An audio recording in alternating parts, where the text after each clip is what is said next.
Which month is this? This is February in the year 2026. Thank you so much for making the time to be a part of tonight's edition of Diamond Live. The year seems to be moving quite swiftly and quite fast, and we're thinking we're already in the month of August, but we're not yet there. We are still far from the month of August. This is a show that comes to your screens every Monday, Wednesdays and Fridays. We do nothing but we give you the day's biggest news stories. My name is Andrew Mwansa. And I am Cheswa Peter Kapasa. Thanks a lot for making time again to join us this week. It's going to be another great week.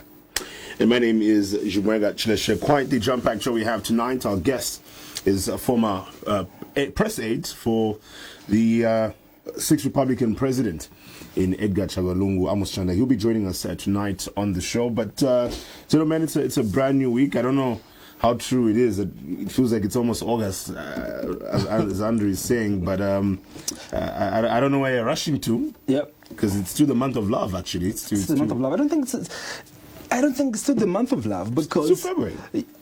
I was watching how the love was happening around the 14th. I mean, it's literally end of the month, Shimweka. So I agree to a large extent that it really doesn't feel like. It doesn't feel like the month of love. No. Maybe not, but it doesn't feel like August. Yeah, does it feel like August? Certainly not August. But which I think we're just. But I think we're just. I think we're overly excited for August. Overly excited for August. Yeah, I think we're overly excited for August. I wonder why. No, I am excited for August because we will be very busy.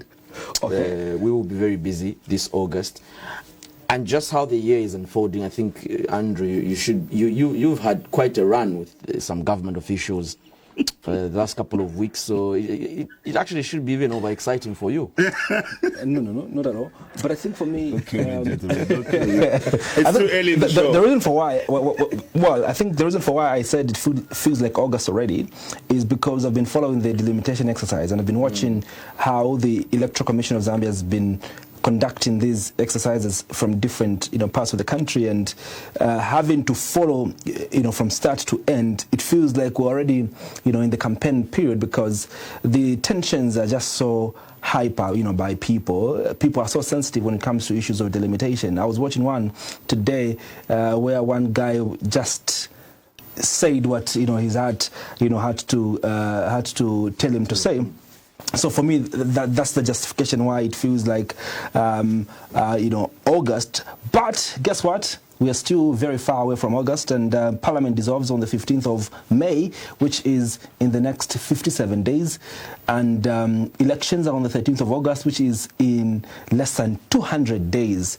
And so time is moving fast. The Patriotic Front are having their convention on the 28th of this month. In the next few days, the country will know who the next Patriotic Front leader is. Obviously, coming from the backdrop of the fact that there's a general feeling by the Zambians that there's a gap, in the opposition because the Patriotic Front haven't chosen a substantive leader that is going to take them to the elections. And so when the PF have a convention on the 28th, probably things will begin to shape up in terms of how the opposition are going to fare. We'll explain, Andrew, but I actually don't know about the August. But thank you for that very thorough and detailed explanation. I think for that to thank you, I think can I buy you gentlemen some lunch tonight? Lunch? Oh, sorry, supper. No, it's a genuine question. Okay, you can buy from. You can buy me. Just what? Well, I mean, you can. It's a good gesture to have colleagues share some resources. Because I've already carried some salt. If you need. I've got salt for each one of you. Okay, so there won't be salt in the food we're going to eat. Salt sana. Salt sana. Let's begin the show off with today in a snap. Oh goodness, I don't think that's the right word to say, Mr. Kapasa. No, that's this program is of essence to to be held. The trending phrase the past 2 days has been what Chimaka has given us today, this evening, Sot Sana. This was what was trending on the Copperbelt and part of Lusaka, because the president did drive to the Copperbelt with that message of sorts sana. For those that could have potentially missed, here's a clip of what sorts sana looks like from President Hakainde Hichilema. Mulina sort sana. Sort sana, sort sana. Sort sana, sort sana. Oh, the students, sort sana, sort sana, sort sana, sort sana, sort sana. Thank you very much. Let me remind you, when I say one Zambia, you must answer one nation. One nation, answer. The Copperbelt was electric yesterday. Even today, Kabulonga Boys was electric with sort sana. But before you get to Kabulonga Boys, did you see Levi Ngoma's reaction? Can we have that clip again? It seems like Levi Ngoma didn't know what was going on, because look at that. He says Sotsana, and Levi Ngoma stands up. Look at that. He stands up, and it seems like he was looking at what was going on. Did you notice that? Look at that. Well, he's shocked. Like he was shocked at the reaction of people. Obviously, maybe because the sort was too much. Maybe the sort was too much. Sotsana. Yeah, because to me it meant like it felt like, I think Levi didn't know what the action was going to be like there. And many are jokingly saying this was probably Gito's idea to ensure that the president gets to say that, because obviously he's as a content creator and he gets to relate quite a lot with young people. But I mean, the events of yesterday was interesting to see a lot of young people being engaged, and the president getting to speak with them, address some of their issues, and even giving them some encouragement. We also saw that the president of the Copperbelt University Students' Union, speaking on behalf of the students he is representing, that they have pretty much endorsing the Republican President Hakainde Hichilema. But in as much as all this was happening and taking place, and we can see the commitment that President Hakainde Hichilema has had towards speaking and engaging with young people. What stands out is are we supposed to be convinced that is this genuine? Or is this sponsored? Is this organized? Because look at that. You're seeing a number of students for Bali. Students, and it's not even about them being students for Bali, but these are people who are dressed in T-shirts written "Students for Bali."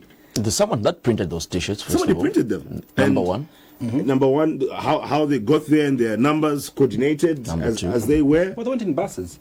They went in buses. They had placards. And gentlemen, we've been students before. You know how our lives were as students, especially financially. Yeah. I don't know if you're willing to really take your own money and go and buy a T-shirt, go and print a T-shirt. You can't do that. And make a.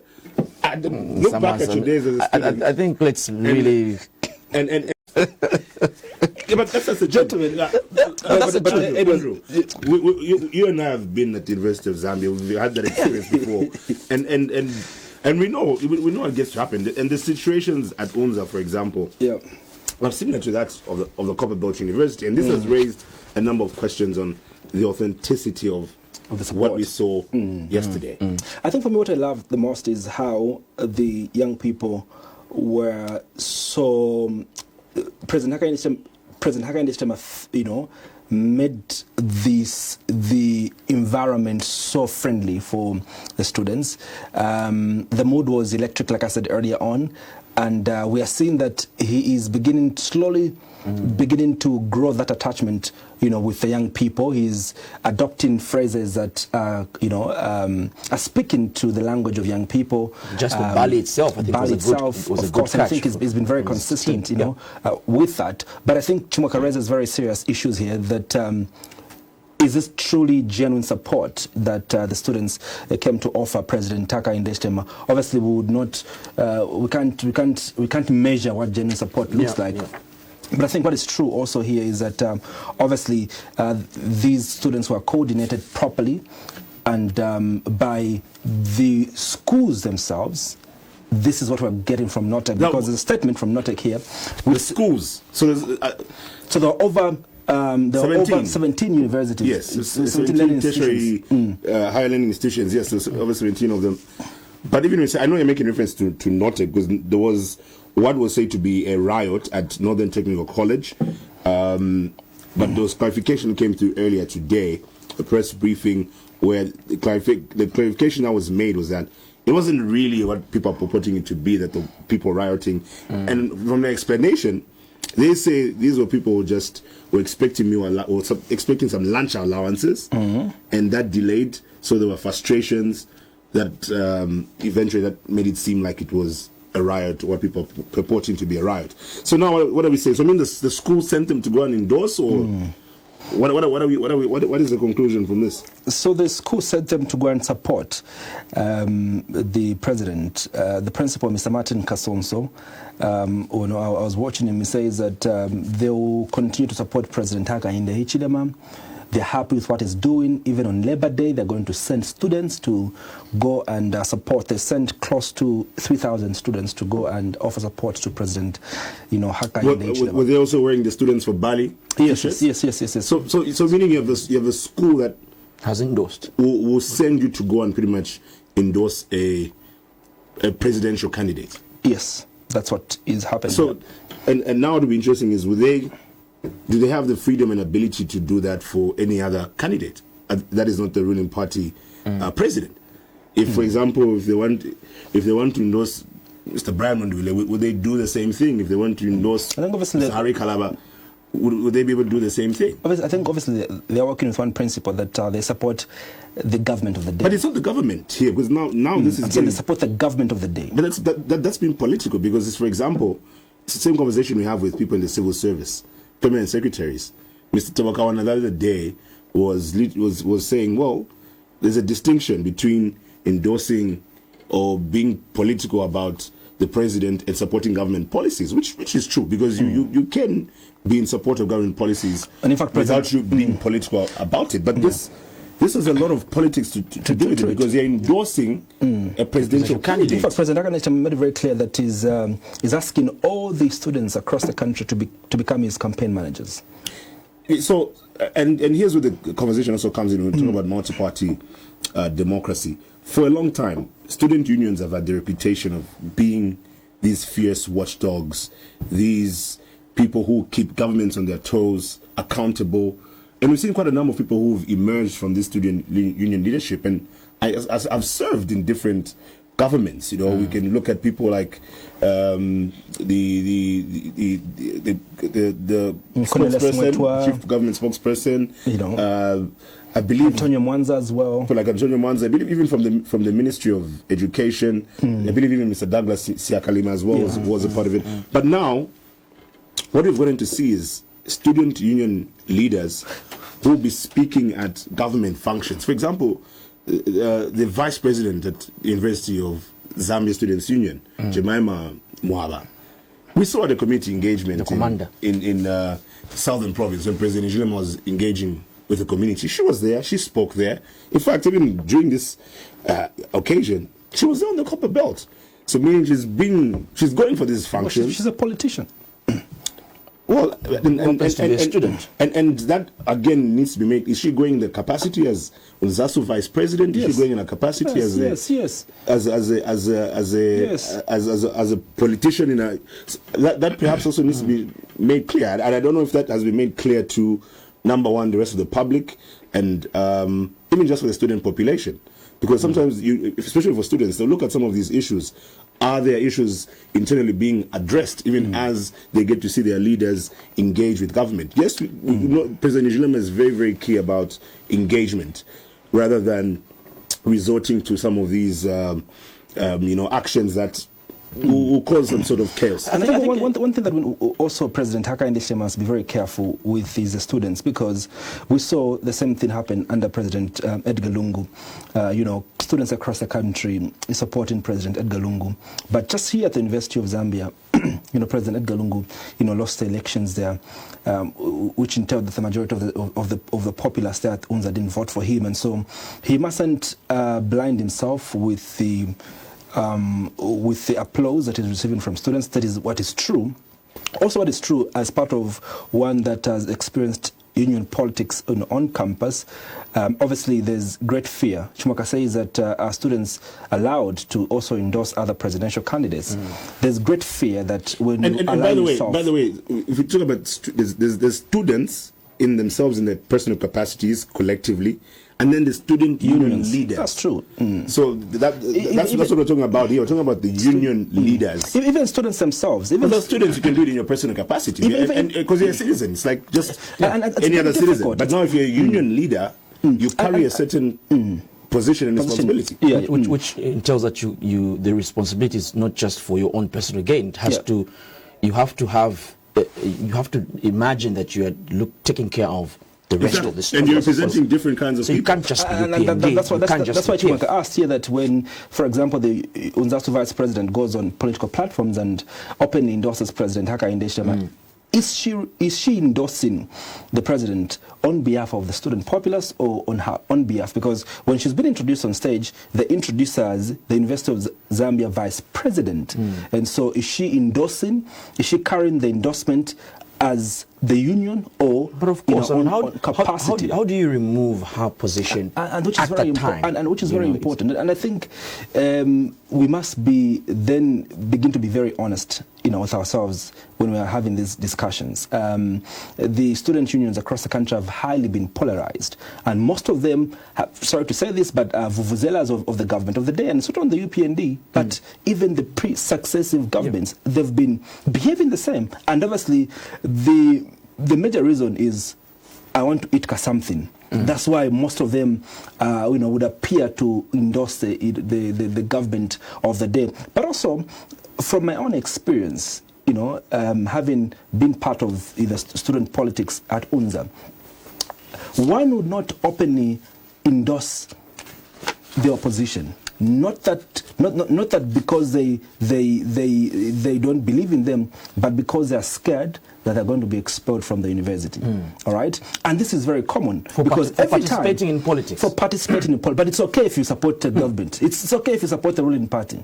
And every time there's a riot, and I'll give an example of UNZA. Every time there was a riot at UNZA, the first people that were suspected of having started that riot were UPND affiliated students.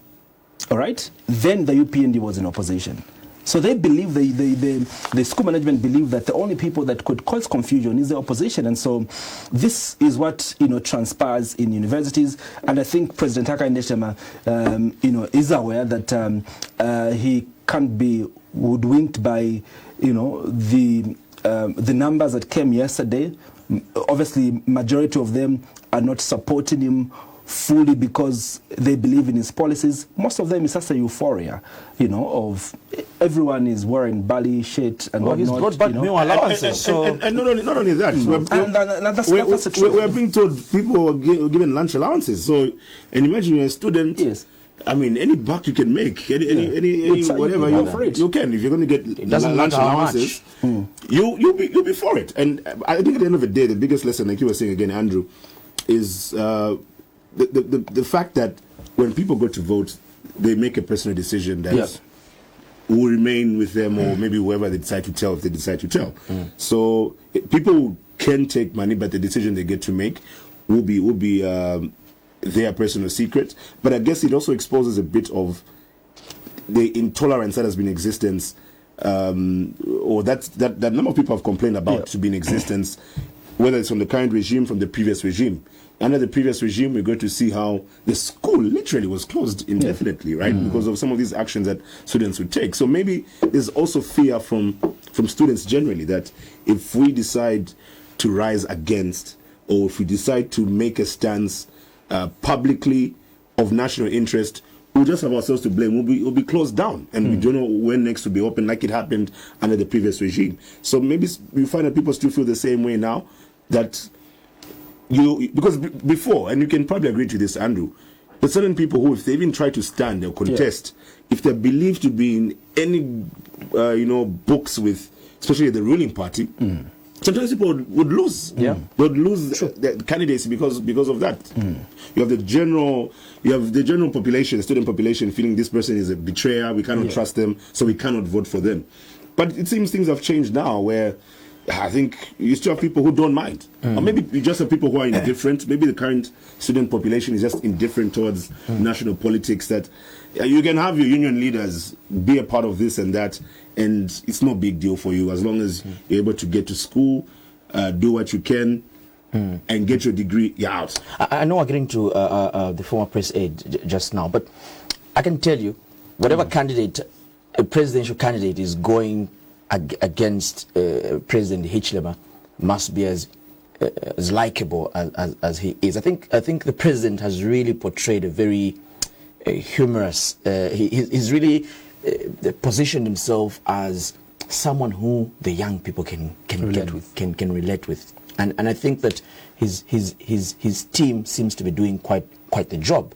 I mean, you could see how people are so have lost it out of the Sot Sana slogan and so on. And I can tell you, I mean, you probably both have met. I mean, I met the President Hichilema in Cape Town. I can tell you the level of. I think he's a very likable candidate this August, and it has to take. If Brian Mundubele is among the candidates, you're talking Harry Kalaba. They have to take the approach that young people can indeed relate. And they can reach him out. They can reach out. I mean, look at what happened at the feeding program. He literally had to tell his security to move aside. And he's done it a number of times. He's done that a number of times. So it seems to me that he takes the strategy of he wants to break this protocol around security and all of that. And we've even got to see earlier today, I was seeing a press statement by the Copperbelt Youth Deputy Chairman, Mr. Kangwa Kamando, just commending the President for that, his inclusion with the young people, him getting to, even the school feeding program you spoke about from earlier today, and how this generally speaks into him supporting the young people. But even from the candidates, we've seen people like Sari Kalaba, he started the whole Uncle Harry's slogan. Yeah. Do you think it's funny, Cheso? We saw, but I think Mr. Brandman will as a big something like that. So I think but you see, I think people are trying to catch on as well.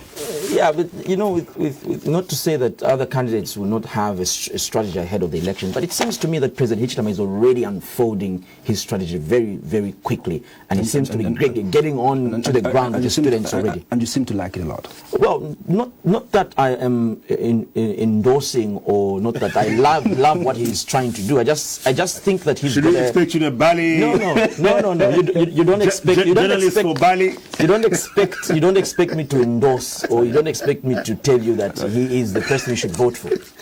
You know, I just feel that he started his strategy a much effective note, and the other opposition leaders need to run as fast as he is. Is there a media for Bali as well? Maybe you can find these things there. Well, gentlemen, we need to have a conversation with Mr. Amos Chanda. He's former press aide. He joins us right after this. The Hichilema received a thunderous welcome from students drawn from various learning institutions during his latest visit to the Copperbelt, marking a sharp contrast to his previous trip to the region when unruly individuals disrupted his engagements by throwing stones at him. The atmosphere this time was notably different, with enthusiastic crowds of learners turning out to cheer the head of state, reflecting what observers describe as a shift in public mood, particularly among young people. The visit has drawn further attention because it comes just days after President Hakainde Hichilema addressed Parliament on the progress made in the application of national values and principles.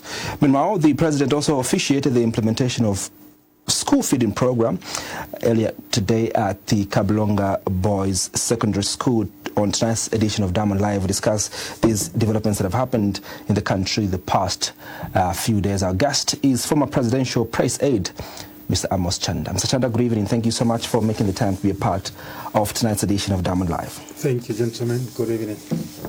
The last time President HH was on the Copperbelt, events didn't turn out to be quite well. Do you view this latest trip as a form of redemption following what happened previously on the Copperbelt? Yes, it's a form of redemption and also a product of genuine engagement, a mixture of far-reaching policy reforms in the education sector, and also a genuine commitment to a transformational agenda that President HH has put in place. A robust investment in the education sector is one of the cornerstones of the major policy reforms across various sectors, be they in mining, manufacturing. But I think that the biggest policy reform we can talk about between 2021 and now is in the education sector, where remarkable investments have been made in terms of human resource recruitment. I think in the neighborhood of 41,000 teachers recruited, 900 schools built, and a groundbreaking policy change meant to keep children in school. It's a dual strategy to improve nutrition and also keep learners in school. 4.5 million pupils are targeted to benefit from the school feeding program, which the President launched today. There cannot be any social sector reform program you can talk about, or social sector investment greater than an investment in education, and exactly where it matters. You've got to have health, well-fed children, and also keeping them in school, and that's the biggest outcome of this, is that you keep children in school and they are well-fed, and also this is social justice, because you are getting national resources to trickle down where it matters. Then you are building a future of an educated population, because the dropout rate will reduce, the quality of education will increase, and also it tells you that you have a government that really focuses on what really matters, the future of this country. You say what the events from the Copperbelt. I know we're narrowing down to the school feeding program soon, with the president being here in Lusaka, but still in the Copperbelt, you say it's some sort of redemption, whereas others see the whole occasion as just being stage managed. You've handled the public relations of a sitting president, and you know what tends to go on at some of these events. Wasn't that a clear case of that? Yesterday, seeing students showing up in T-shirts, placards, they went in buses.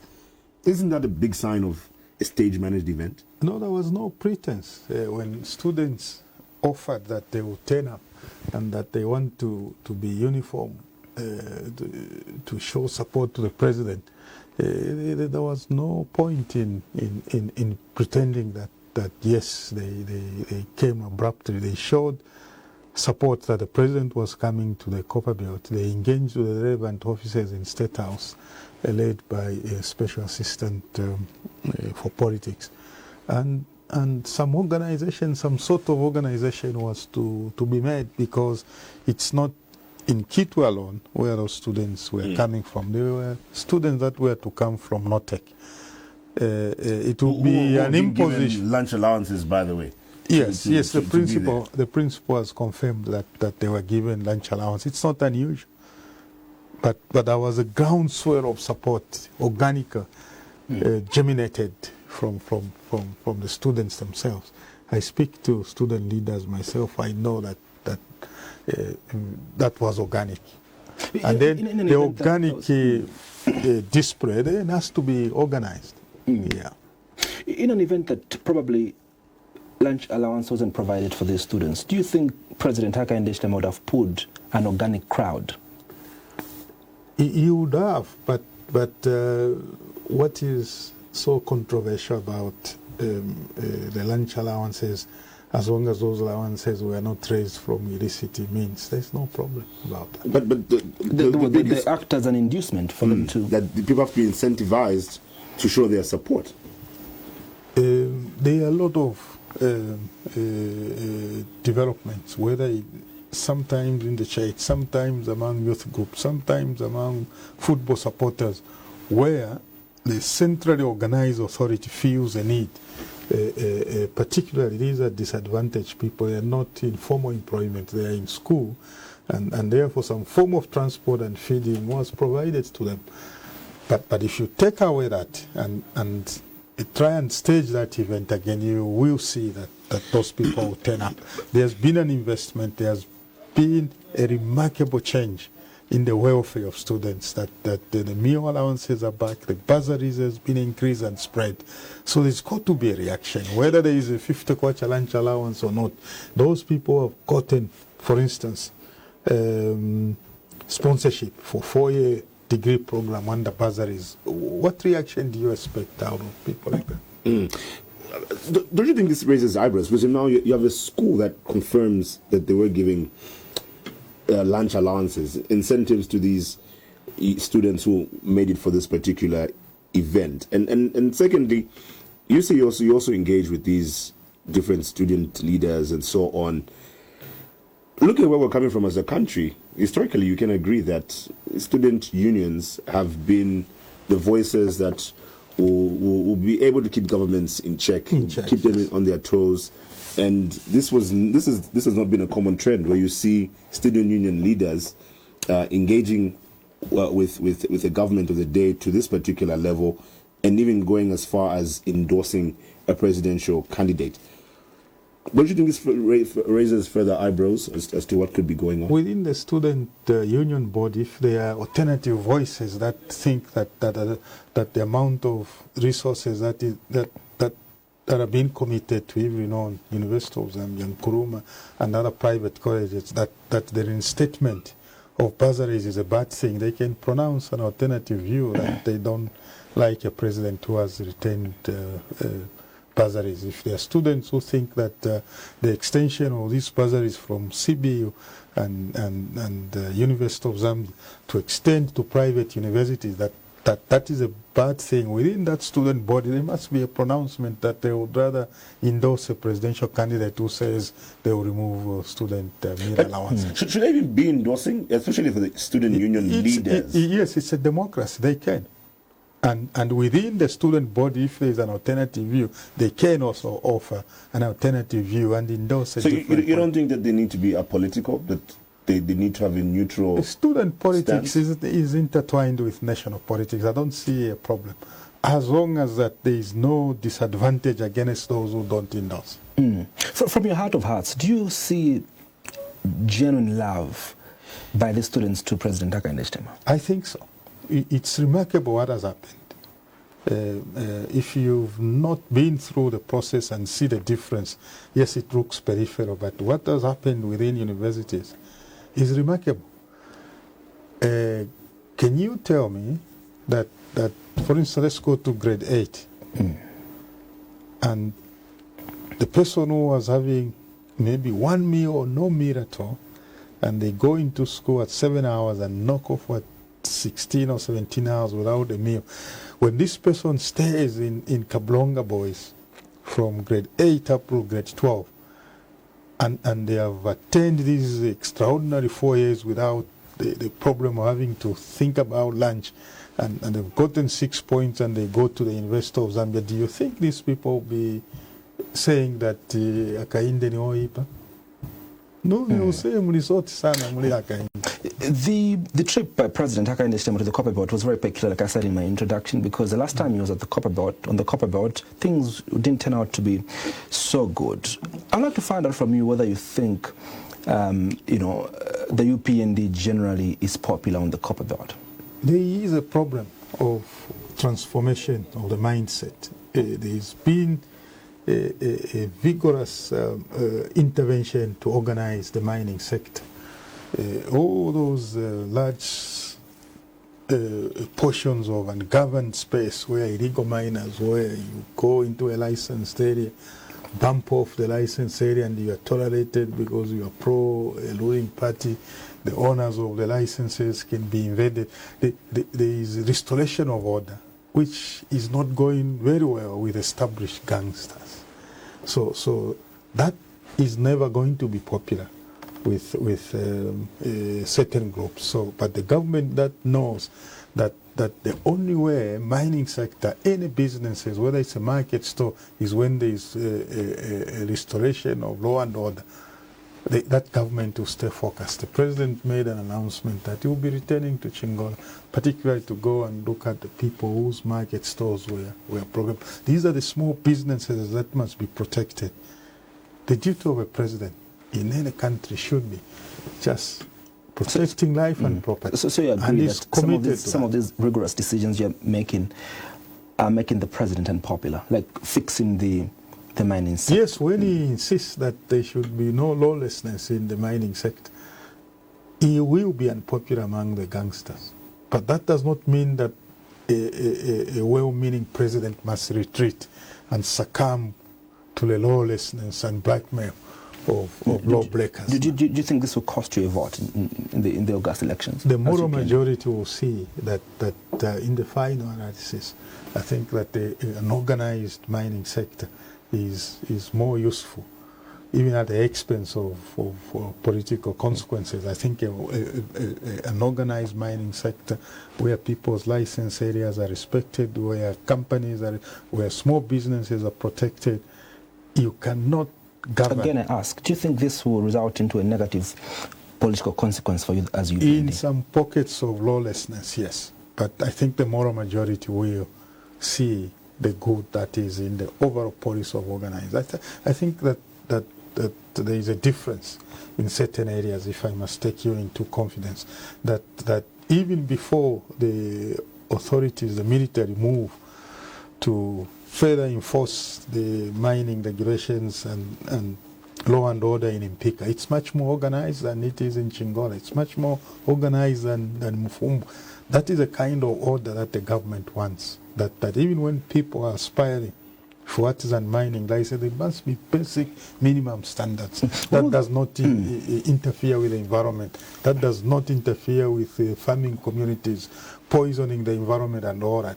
So the importance of sticking to law and order is non-negotiable. Still on the Copperbelt, one of the things that President Hakainde Hichilema has consistently mentioned is that the Copperbelt is back to life. Yes. Break it down to us on how government has brought back the Copperbelt to life. Yes, the mining companies that were frozen through court actions, litigations, unresolved commercial differences, none of the mining companies is in court, because any business that is in court operates with uncertainty. There are challenges with the investment. The full amount that Vedanta promised they will put in there, but there is a settlement between the Zambian government and the investors, and the mine is in private hands. CEC used to collect their money through court orders. When they supply electricity to Mopani, KCM, they've got to go with the force of the courts. You cannot run a government using courtrooms. The procedures, the strictures of the court process is not just good for business. The mines are in operation. Well, Mingomba, the mine is a new one. Luvande mine is back many years after it was closed. You have mines, Kitumba in Mumbwa, which is an extension of the Copperbelt. You have the Galengwa mines being closed for 8 years. The mining industry, and you have an explosion of small artisan miners across the country, in Pika, Petauke, Central Province. So the mining sector, which is a backbone, if you so wish, the family silver, is providing the heartbeat of the Zambian economy. So yes, the mining sector is back. Even when we talk about issues around the mining sector, like you've mentioned, and some of the reforms that we've seen over there, we speak of all this progress that obviously the president, with his line minister himself, Mr. Paul Kabuswe. But when we look at it from the national perspective, do we also see this trickling down to what could happen in August 2026? Because we know that this is a very, very sensitive ministry, and like you've highlighted, you will have pockets of individuals or certain groups of people who feel frustrated about maybe things not working out in their favor, or for whatever reasons.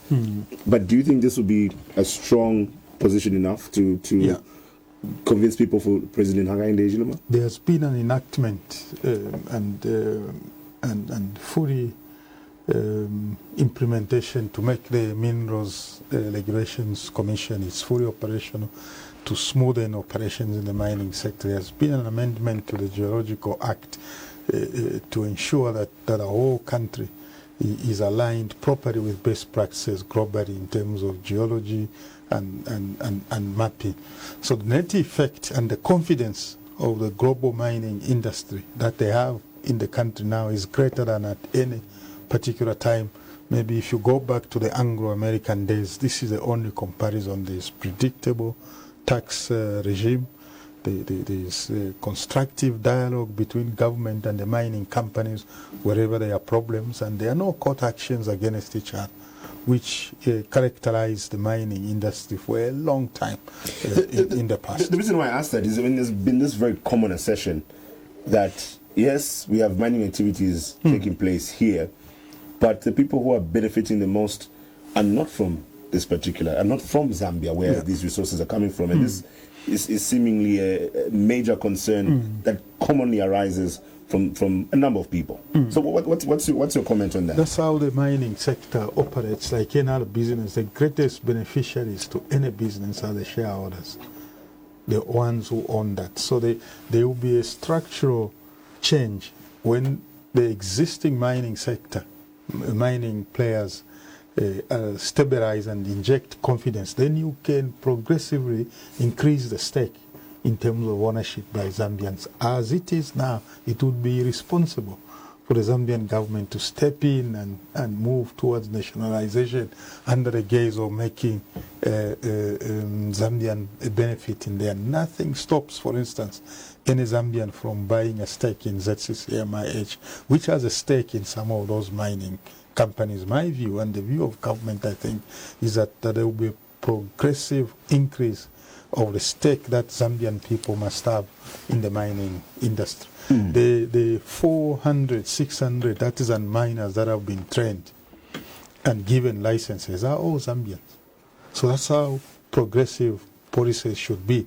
There must be no cohesion through a command economy type as we saw in the period immediate after independence, when the state overplays its hand in the mining sector, like in any other business, growth stalls because business operate different from government. So the private sector must be a driving force in business. There must be little room for government interventions. You must have smaller government and larger private sector in terms of driving growth. Well, in the background, we're seeing the pictures of President Hakainde Hichilema earlier on today at Kablonga Boys, and obviously this is something we've already touched on briefly.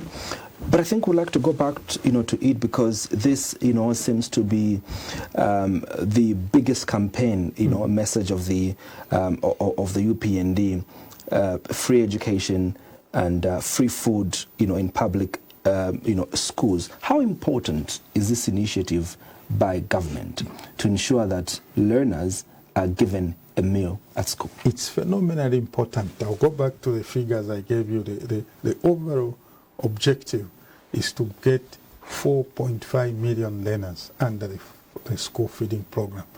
Even if you don't look at it just in the context of pupils, if you take that 4.5 million out of the 20 million overall population, that's a significant cut in the number of people who go hungry every day. 4.5 million are fed through the school program. That is an extraordinary figure towards poverty reduction, because those people will never go hungry because some money has been dedicated. For as long as you are in school, you are catered for 4.5 million. So this is from grade 1 to grade 12? Yes, under the school feeding program. Yes. How is government... 2.3 of those are already on the program, by the way. How is government sustaining this program? And how sustainable is it that every day you need to feed millions of learners? The beauty about living in a democracy, and gentlemen, don't take for granted what democracy delivers to its citizens, is that this money is not being stolen from anywhere. the Minister Msogotwane announced a significant increase in social spending. This is money from a social spending that was approved through Parliament, and there was no dissenting view from. There was a bipartisan agreement that in the social sector you need to. That's how a poor economy operates. There has to be positive discrimination. Money must be moved deliberately from the haves to the have-nots. If the have-nots are actually learners who are going to be empowered so that they can stay in school and become better citizens, that is positive discrimination. That the government is Robin Hood, if you like. I'm using the term loosely, robbing the rich and giving the poor. So by deliberately moving away this money from other leakage points, wastage, into school feeding program, that is significant. So this money is from the budget. But just on that, still, because when we talk about social spending, I think the issue of sustainability still comes in, because in the past we've also seen some of these social programs that have not exactly been sustained. They either take a break, or there are certain challenges where, because of delayed payments, they are just not working, they're just not happening. What's your take on the issue of sustainability? And I think President HH is aware that maybe at the back of his mind he thinks that just for political expedience somebody may come and stop it. He's moving progressively to ensure that the free education policy, which encompasses the school feeding program, will be enacted into law so that you can't change it. How will it not be sustainable if ZRA is still there? If ZRA increases the tax collection and a certain percentage, and backed up by the enactment which will come, why would you run out of money to feed and you don't run out of money, for instance, for wastage? For example, especially just after the drought that we experienced as a country, we got to see that there were certain initiatives that came to be, for example, the Cash for Work program. There was Food for Work, there was Cash for Work, and then it all culminated into it just being Cash for Work. But we even saw this getting suspended at some point, and it just had to be lifted quite recently. But this is an example of something that was started, but it was not being sustained. It had to be suspended. That's pragmatic. And people can look at that as an example. And the concern could be this could be applied into other forms of social spending, don't you think? That will be extremely disruptive, and I do not see any sensible government that will temper with a program that's sensitive. Because once you introduce it, because schools don't have, it's like a newspaper. You can't come and say, look, today we did not have news, so we'll give you a blank space. When the school calendar has begun, it runs until the exam period, and until I don't think that the government as responsible as this one would temper with a matter that critical. If you've got to suspend ministerial travel abroad, that will be done in order for the school program not to be disrupted. If you've got to cut spending in other areas, that will be done. I think this is as important as FISIP, where maybe you can remove 2 bags because the people working in the fields are adults, they will have to find other means. But I don't think that the importance of the school feeding program can be tempered within the manner that, I mean, Cash for Work, yes, government does not owe everyone, a person a living. It does in the loose sense of the word, but when you go through school, grade 12 and other, it is expected that you must find employment. But that Cash for Work, those are social safety nets. We are not such a developed economy that we expect everyone to fend for themselves. Yeah, if the Cash for Work is, say, 10 billion kwacha and there's a shortage of cash, maybe it can be cut to 6 billion so that the other money remains. Yeah, I think it's a question of priorities. From where I stand, from what I know, and from the commitment that President HH has over this program, I think that if there is one last point to cut spending, it will be in this free education program, and now encompassing the school feeding. It is extremely important. Maybe it sounds so strange that it's government intervention. It does not align with a free market economy that we are. I lived in England and I know exactly what a school feeding program does. You know that even as liberal and free market society that the UK is, that the school feeding program in the United Kingdom is so robust and responsible for the high literacy rates that's there, because every child stays in school and the nutritional levels are very high. So this is what some of those programs are. It is not about ideological inclination here, it's pragmatic intervention. I have just given you an example of the United Kingdom, which ordinarily you would not think that they would put money into free spending. The NHS is the largest, second only to the Chinese army. It's the second largest single employer. That's free medical services that are given to the majority of the citizens. I'd like to find out something from you, and I'd like to take advantage of your presence here. Yes. You've served the presidency before. You understand the mind of a president. Yes. And you've been privileged to understand why a president would make certain decisions, Yes. especially when it comes to hiring and firing. We saw a few days ago President Hakainde Hichilema let go of his two ministers, Minister Elas Mwanga and Minister Muchima. Now, this is an election year and there's less than 100 days to go before Parliament dissolves. Yes. What would trigger a president to let go of his ministers in less than 100 days to go before Parliament gets to dissolve and in less than 200 days before an election? What exactly would trigger the president to make such a drastic decision? It means that even if it's 2 days remaining, as long as those people are members of cabinet, then they would have access to very sensitive information. And therefore, if they can be let go, then that means the president does not want them to have access to this kind of... Why would he make a decision like that? A decision like that, with a few days remaining, as you are saying, suggests that they can't stay in cabinet even 1 day longer, meaning that their positions are untenable. Their mistakes, their omissions or commissions would be so fundamental that they wouldn't stay. If, for instance, the issue was to just ignore them and let time lapse and then they go, maybe it would be on minor things.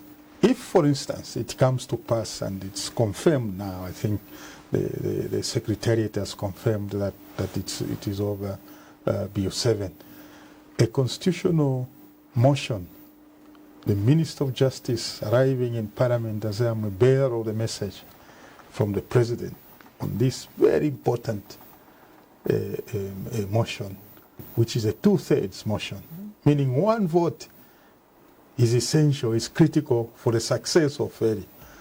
So if a serving minister would not be aligned on a matter as fundamental as that, then that minister is unfit to be in cabinet. When you say unfit to be in cabinet, where also does the issue of the issue of different serving members of parliament or even ministers having a mind of their own, and especially that some of these ministers, majority of the ministers, were elected. And people voted for them in their constituency. So meaning they also have an obligation to the people that they represent in their constituency, in as much as, yes, they get appointed by a president. So doesn't that also show some sort of, if that was the case, doesn't that show some sort of intolerance by head of state? No, that's not intolerance. There will be chaos in government, and government wouldn't function if you simplify independence, so-called independence of mind of ministers like that. There is a principle called collective responsibility, and nowhere does this principle apply than in cabinet, because a constitutional bill would have been debated by cabinet, where these ministers are a part, and they will have approved and voted where sometimes it gets to the vote, but usually it's by consensus, ministers under the chairmanship of the president, and then the president tells his ministers, state of them, how important it is. He would have the basis. This is where we stand. For us, to govern in this manner, for us to achieve this manifesto objective, for us to win the next election, we need the following reforms. And the constitutional bill goes to cabinet before it goes anywhere. And these ministers, under the principle of collective responsibility, agree. And then if there is one number the president is sure of, is that if you take away himself, then that's 29. I think cabinet now is registered as the president plus 29, the vice president. That he's sure of is those 29, because these are members of cabinet, the executive that proposes the law. Do you know that the budget is a constitutional bill? Can you imagine the Minister of Finance going there and voting, and then you are saying he's exercising his independence? Okay, but that's the I think the main speculation that has been there. And I'm basing this because Deputy Secretary General Emenda has confirmed. That's why I'm saying this. So it's been confirmed? Yes, she spoke. Okay. That the ministers and other MPs who said that they were too busy, or let them go and attend to their business, the Bill 7 was too small for them. That's why I speak like this. So, if that is the reason, then no president will tolerate a minister who goes against a bill, or any bill for that matter, who still, if it's a constitutional bill. In one instant dismissal, that you cannot wait until... No, you can't wait, because if you, as a minister, your views about that bill, your opposition to that is so fundamental that it is irreconcilable with your position, the resignation rather than a dismissal I know you say that the Deputy Secretary General commented on this, but generally how things have been is that the presidents rarely make that announcement. Sometimes they'll make innuendos that will make people conclude that this is why they've dismissed or relieved a certain minister or an appointee of their duties.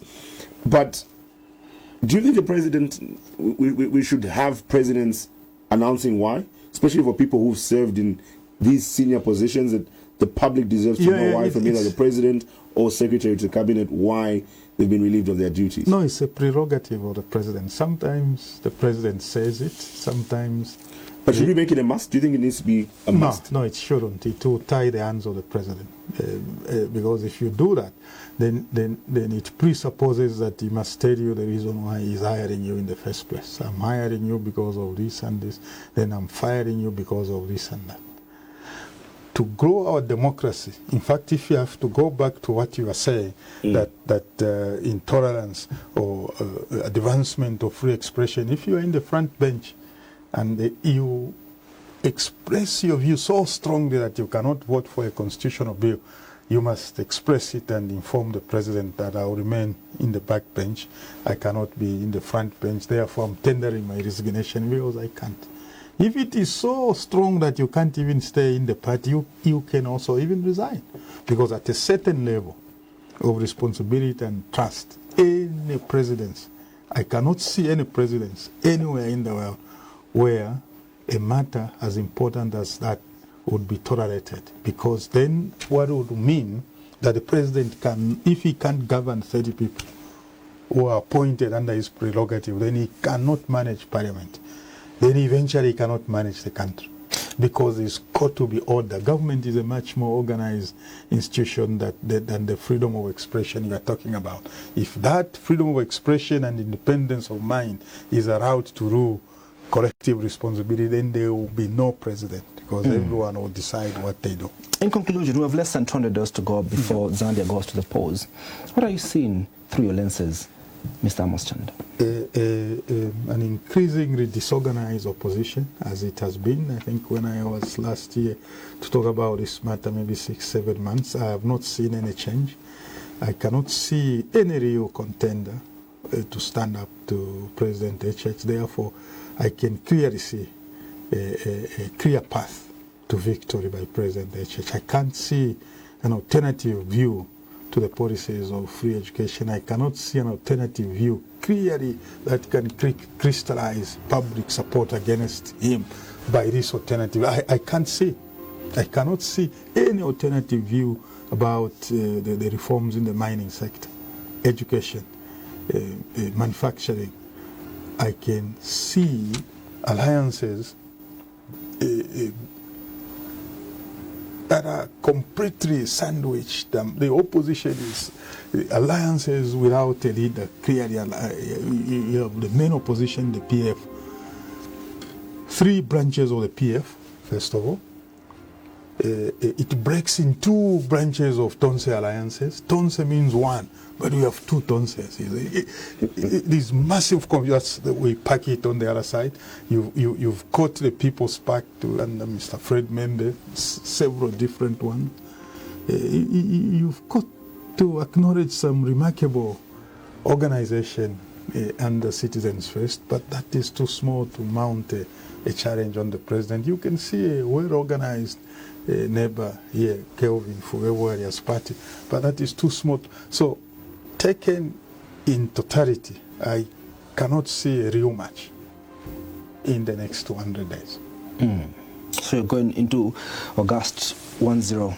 Yes, it's down. Yes, well-organized, a united party, a clear manifesto, clear policy alternatives, social deliveries, education reforms. God has given us a good rain season. I think I can see a bumper harvest, the mining sector stabilizing, government revenue going up, the exchange rate improving and stabilizing, the inflation going down. Clearly those are green shoots ahead of a very contested election, but you can clearly see the front runner. Well, that is the perspective of Mr. Amos Chanda, former presidential press aide. He was our guest on tonight's edition of Diamond Live. Thank you so much for being a part of it.